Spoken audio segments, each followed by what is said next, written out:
വിഭാഗീയത നിലനിൽക്കുന്ന CPM കായംകുളം ഏരിയയിൽ സെക്രട്ടറിക്ക് മാറ്റം. ബി അബിൻഷയാണ് പുതിയ സെക്രട്ടറി.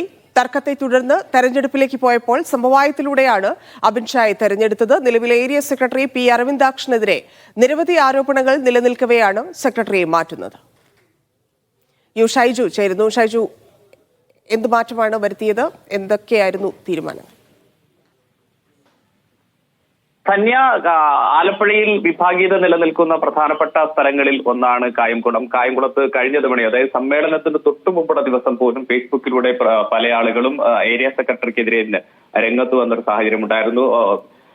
ബിപിൻ സി ബാബുവിനെ പോലുള്ള ആളുകൾ പാർട്ടി വിട്ട് BJP-യിലേക്ക് ചേരുന്ന ഒരു അവസ്ഥ. പത്തിയൂർ പഞ്ചായത്തിൽ നടന്ന ഉപതെരഞ്ഞെടുപ്പിൽ സീറ്റ് അട്ടിമറി വിജയത്തിലൂടെ UDF സ്വന്തമാക്കുകയൊക്കെ ചെയ്ത രാഷ്ട്രീയ സാഹചര്യം നിലനിൽക്കുന്ന അവസ്ഥയിലാണ് കായംകുളത്ത് ഏരിയ സമ്മേളനം നടക്കുന്നത്. ആലപ്പുഴ ജില്ലയിൽ തന്നെ ഏറ്റവും ഒടുവിൽ നടന്ന ഏരിയ സമ്മേളനം ഈ വിഭാഗീയത കാരണമാണെന്നാണ്. ഏരിയ സമ്മേളനത്തിന്റെ രണ്ടാം ദിനം ഇന്ന് നടന്ന തെരഞ്ഞെടുപ്പ് ചർച്ചയ്ക്കിടെ വിഭാഗീയത വീണ്ടും ഉടലെടുക്കുകയും തർക്കമുണ്ടാകുകയും ഒക്കെ ചെയ്തിരുന്നു. അരവിന്ദാക്ഷനെ മാറ്റുന്നതിനെതിരെ ഒരു വിഭാഗം രംഗത്ത് വന്നെങ്കിലും മന്ത്രി സജി ചെറിയാൻ, പാർട്ടിയുടെ സംസ്ഥാന സെക്രട്ടേറിയറ്റ് അംഗമായ സജി ചെറിയാന്റെ നേതൃത്വത്തിൽ നടന്ന ചർച്ചയിലാണ് സമവായം ഉണ്ടായത്.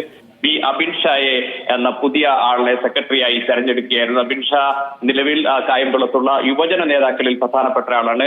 DYFI കഴിഞ്ഞ് CPM-ൽ സജീവമായി പ്രവർത്തിച്ചു വരുന്ന ബി അബിൻഷായുടെ നേതൃത്വത്തിലുള്ള ഒരു കമ്മിറ്റിക്കാണ് ഇപ്പോൾ രൂപം കൊടുത്തിരിക്കുന്നത്.